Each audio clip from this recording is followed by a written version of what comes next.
Welcome to Unshakable with Human Design, the show dedicated to helping entrepreneurs use human design to shift from hustle to flow without sacrificing results. Come here to become an unshakable human and build an unshakable business according to your human design. I'm your host, Nicole Lano.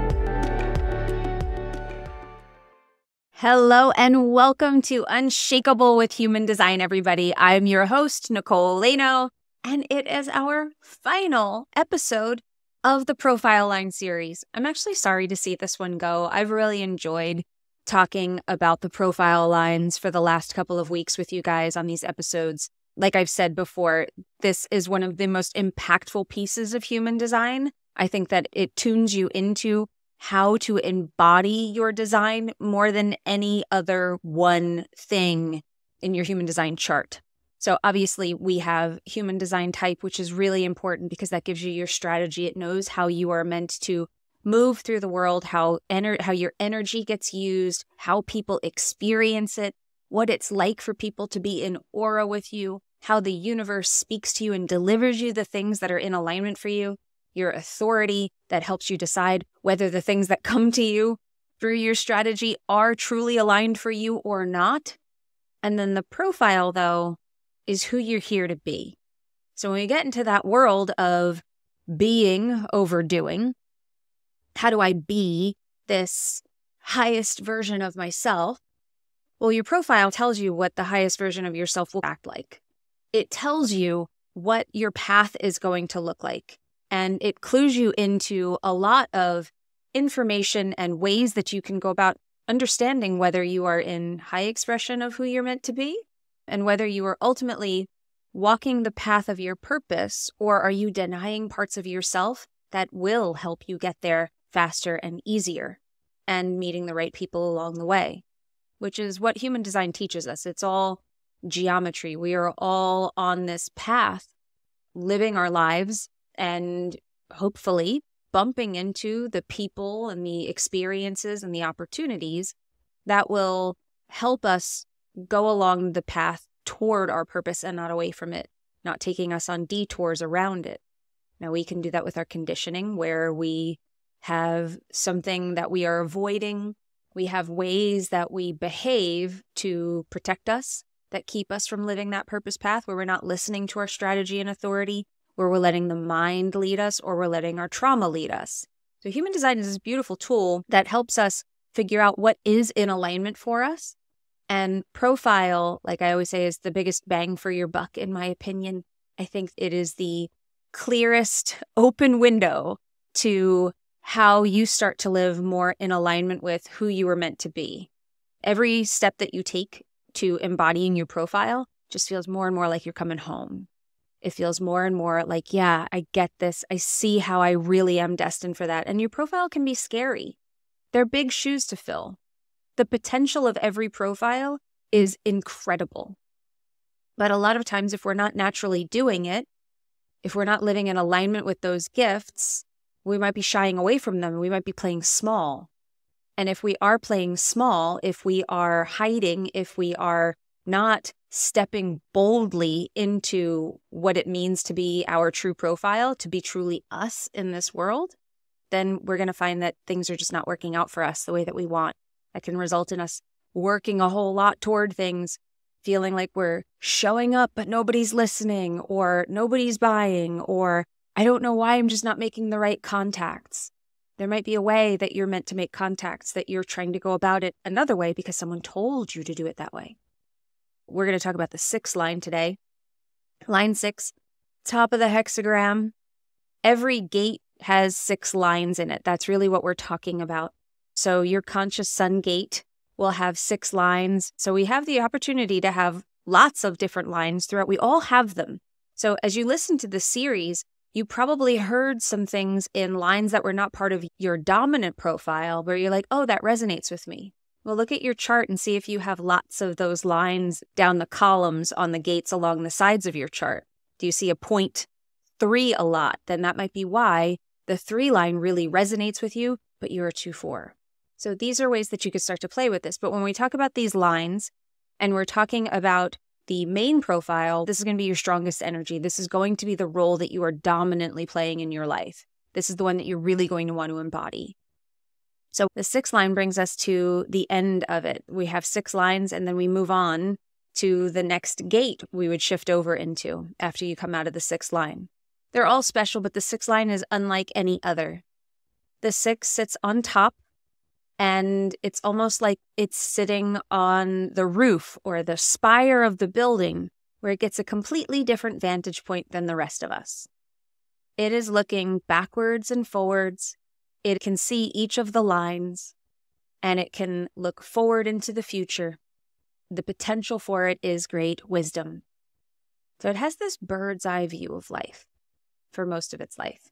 And we're going to talk about the 3 stages that the 6 goes through, which makes it completely unique. No other line has this same path that the 6 does. These specific milestones throughout the life of anybody who carries a 6 line as one of their prime gift profile numbers. So let's talk about who gets a 6 line. If you are a 3-6 profile, a 4-6, a 6-2, or a 6-3, this episode's for you. This episode will pertain to you if you are any of those profiles. So in traditional human design, the 6 line is called the role model. The only one that doesn't sound kind of awful. The investigator, I guess, is fine, but the rest of them don't sound terribly fun or appealing. But the role model actually sounds kind of good. It's like, oh, you're a role model. I could live with that. That doesn't sound so bad. Just like I gave all the others, I give them kind of an archetype of my own because I think that it helps to understand. With the 6, I think it's the potential to be a role model. And what can confuse people is they think that they need to be perfect all the time. And that is the mark of a 6. They can be a little bit perfectionist type, particularly about themselves. They can be perfectionists and not terribly forgiving of mistakes for themselves and sometimes for others, depends on the person, but definitely for themselves. I find that 6s can be very hard on themselves. And part of that can be trauma from that first stage of life, which we're going to talk about in just a second. But I want to tell you the archetypes as I look at them, because I think they can help you see how the doing can lead to being, because that is what this is all about. The more you are acting like your profile, the more you are stepping into that character that you are here to play in this life, the more you become that character. And it's not about slipping on a skin that doesn't belong to you. It's about stepping into your potential. And it's about stepping into your purpose and claiming it and owning it. So that's the difference that I want to draw. We are not talking about faking it. We are talking about really stepping in and saying, I am meant to be this. How am I denying that? How am I not owning it? And how can I more fully step into it with power and with some form of acceptance of it? So the archetype that I gave the 6 of being, that if you're being this as a 6, you will start to become the higher version of it. You can become the role model, is the archetype of the Wayfarer. And a Wayfarer is traditionally known as like a traveler, somebody who's making their way through life, maybe not knowing where they're going, but always picking up something along the journey, that they're not focused on necessarily the result. It's like, I'm going to walk, and I'm going to trust that the journey itself holds greater value than I could ever find on my own, that it needs to be walked in order to be realized, in order to be understood, in order to be seen. So by living life as a Wayfarer, as a 6 line, you have the potential for your business, for your brand, to become the sage. Really, what we're talking about is you have to live your life as a 6. It's imperative for the 6 to live their life. If you're a 6-2 or a 6-3, you have that transpersonal profile. You have that need to share, the need to connect. And you may not feel necessarily like you want to connect with people all the time as a 6. The 6 is known to be aloof, can go arrogant at times, but just sort of reserved, pulled back a little bit, close to the vest. But you have to engage with people in order for your purpose to be fulfilled. And even if you're not, they're going to find you. That transpersonal profile, that 6-2, 6-3, is going to need people, need outside connection in order for the purpose to be fulfilled. Now, if you have the 6 in the back, you have that 3-6 or the 4-6 profile, It'll be different for each one of those. You are going to have this role model potential, this sage potential. It's going to be something that other people see in you more than maybe you see it in yourself. And that can be a valuable thing to understand. Whereas if you have that in the front, this is going to be very much how you go through life. If you're a 6'2" or 6'3", you're going to be very identified probably with this entire thing that I'm talking about.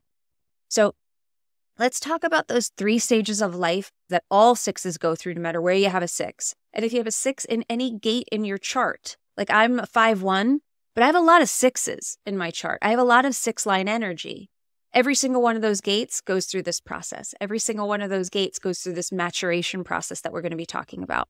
So the 3 stages of life is incredibly important to understand because we're talking about that wayfarer sort of role, understanding that the journey matters. Well, the 6 line goes on a journey of its own. Over the course of its life, it starts out from birth until 30 years old. It operates like a 3 line, but it's not a 3. It operates like a 3. It is finding its way through life through experimentation, through trial and error, through trying things out and them maybe not going so well. Life bumps into you, you bump into life, and that's how you learn. But the 6 is not a 3 and doesn't necessarily have that same resilience that the 3 has to shake it off. The 6 can take it personally. The 6 can be very hard on themselves. I should have known better. I should have done better because it knows that there is this greater potential for it. I think every 6 is born with this feeling of I'm going somewhere and I don't know where. Life's going to take me on a journey. Life's going to take me on a ride. And I don't necessarily know where that ride is going, where that journey leads ultimately. So they can be very hard on themselves. Sometimes with 6s, they can end up getting really down on themselves, down on the world, pessimistic, just not really feeling terribly hopeful about life if the first 30 years were rough and they beat themselves up for it, right? They might get into trouble. They might have gotten into a relationship that they don't feel like they can get out of now, can feel really stuck by the choices that they made as a 3. And then when you get to the age of 30 to 50, they climb up on the roof. So life was bumping into them. They were bumping into life for those first 30 years. And now they say, I've had enough of this. I'm going to go climb up on the roof and I'm going to watch everybody. And I'm going to observe life now. And I'm going to reflect and become more introspective. This is where the inward journey begins. The first 30 years of life is an outward journey. Let me try this. Let me do this. Oh no, that broke. What happened there? It can be really rocky, can be really rough. And then that second 20 years, the 30 to 50, that second phase, they're saying, let me reflect on this. This might be where they learn to meditate. They settle down. The family grows. They start to settle into a career. All those things that come with a Saturn return. But then also maybe removing themselves a little bit from the action, paying more attention to themselves, to their process, maybe reflecting on those first 30 years, and then also observing things around them. They're starting to pay attention to other people in a different way. This is also when other people start to see the potential of their gifts starting to come through. They start to see how this person has this potential to help in some way. And it's not a problem solver like the 5, it's different. It's a much more spiritual leadership than tactical, practical leadership that you get with the 5, but leadership all the same. And people sense that. So they start to get recognized for it at this stage. When they're on the roof, people start to notice this if they are interacting enough. Then we go up at the age of 50, the Chiron return. They come off the roof, they come down off the hill to be Buddha, to be the sage, to say, I did it all in my first 30 years. I watched it all, reflected on it all in that 30 to 50 range. And now here I am with all the wisdom that this journey has provided me, has imparted on me, and I'm ready to share it with you. I'm ready to tell you. Here's my book. Here's my course. Here's why, if you have a 6 line, one thing to pay attention to always is just what phase am I in? It's really going to affect you. Obviously, we all go through phases. These are astrological cosmic events that are happening. So around 30, we have that first Saturn return, which puts us all into a different phase of our lives. But then when we hit 50, we hit that Chiron return. That is another phase for all of us. But this is a much more drastic, defined moment for a 6 line. So after 50, it's time for wisdom and it's time for sharing, to really own your wisdom and to share it. Now, not every 6 is ready to come down off that roof. They're like, I'm good. I don't like what I see in the world. I don't like what I see here. I don't think people will listen to me. I don't think I'm being valued. I don't really want to do it. I'm scared. Any of those can be at play, but it's important that you come down off the roof. You can't live the rest of your life on the roof as a successful 6 line. You have to go through these stages and you have to at least come down and start to share. It does not mean that you have to share it with a big audience. It does not mean that you have to make it your career. But it does mean that you have to go through all of this and start to recognize, what have I learned and what do I know that might be useful to other people, and not just throwing that to the side. It's a time of great acceptance. This is me, warts and all, and I have something to offer, even if maybe it doesn't look like it to the outside world. Really imperative. And what can happen with people who have a 6, and looking at what stage you're in as a 6 line, are you in that first 30 years? Are you really trying? Are you really allowing life to bump into you? And are you allowing yourself to let it roll off when it does? Not beating yourself up, not getting in your head about whether it was good or not good or right or wrong, or if you should have known better. Can you learn the lesson? And can you move on from that? And then the 30 to 50, this is where you're really going to want to reflect. You want to turn inward. You want to allow yourself that time. You want to allow yourself that space for reflection and notice what's happening. And a lot of people ask me, do I have to wait till 50 to share? You don't have to, but 6 lines are a lot like Nona's sauce, like the old Italian grandmother that has the sauce or the stew, or a Latin grandma that's making the mole that takes like 4 days to cook so that all of the flavors marry properly and it all comes together and tastes the way it's supposed to taste. And if you only do it for half the time, or if you only do it for part of the time, it still tastes good, but it's not what it could have been. To me, that's 6 line percolation. That's the stewing of all the stuff. That's the journey, the wayfaring that has to go on.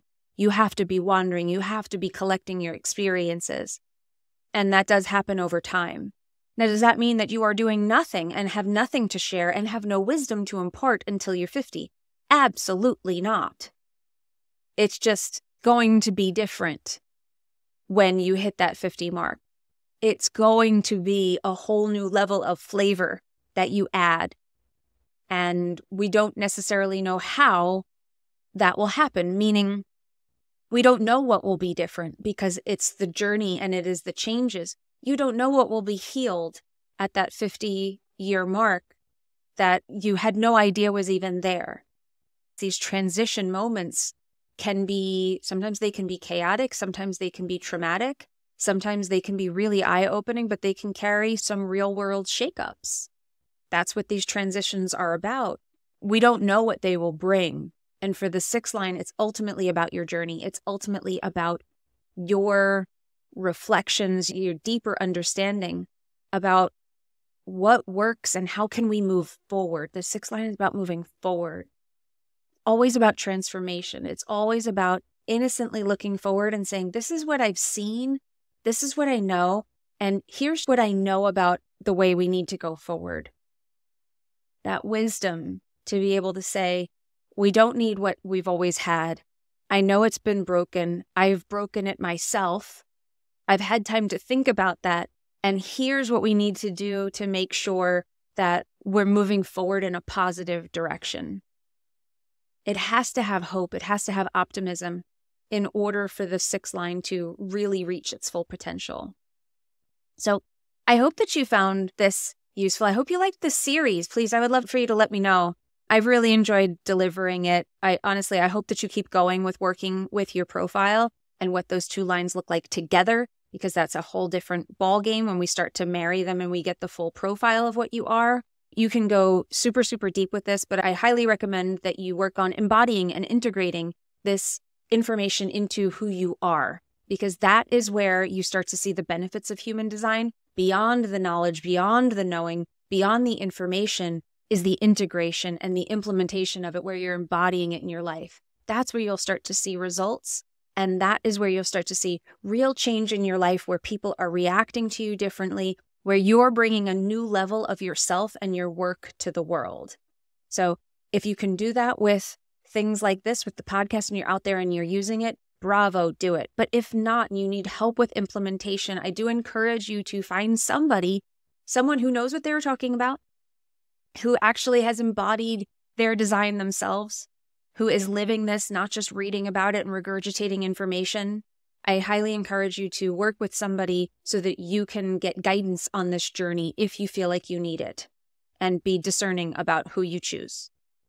So I hope you enjoyed this. If you want to download the free X Factor by Design guide, DM me the word X Factor on Instagram. I'm at Nicole Laino Official, or go to NicoleLaino.com/X Factor and you can download the guide right there.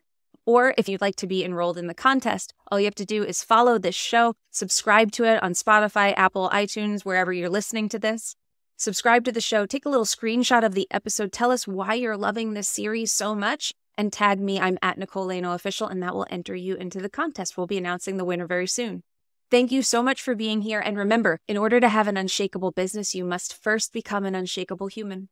So thanks for letting us help you on becoming unshakable with human design, everybody. We'll see you next time. If you love this episode and you're a fan of the show, please show us the love on iTunes, Spotify, or wherever you're listening to the show, and leave us a review. And if you'd like to connect with other entrepreneurs on their human design journey, join our free Facebook community, Human Design for Entrepreneurs. Go to NicoleLaino.me/podcast links to join the group, book a human design reading with me, or access our free human design resources. We'll see you there.